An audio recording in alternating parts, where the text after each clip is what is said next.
আমরা প্রায়শই মানে শৃঙ্খলাকে, ডিসিপ্লিনকে আমরা ভাবি আমরা রোবট হয়ে গেছি। এটা হয়তো বা আমাদের স্বাধীনতাকে হরণ করছে।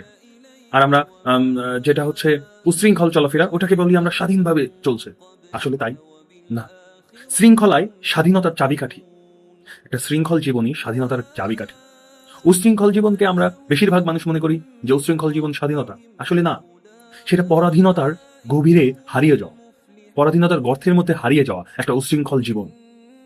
আপনি আপনি উচ্ছৃঙ্খল জীবনে আপনি তো আপনার লাইফস্টাইল মেনটেন, আপনি আরেকজন কি বলবে, আপনি আপনি কি মেনটেন করবেন, এগুলো চিন্তা করতে করতেই দিন চলে যায়। আপনার জন্য ভালো কোনটা সেটা থাকবে শৃঙ্খল লাইফে। আপনার জন্য ভালো যেটা, সেটাই তো আপনার স্বাধীনতার সৌন্দর্য। নাকি উচ্ছৃঙ্খল ভাবে চলা, ওটা আপনার স্বাধীনতা, যে স্বাধীনতা আপনার ক্ষতি করে? না, আপনাকে আপনার স্বাধীনতাটা বুঝতে হবে। আপনার জন্য যেটা ভালো সেটা আপনার স্বাধীনতা, আপনার জন্য যেটা বাজে সেটা আপনার স্বাধীনতা না।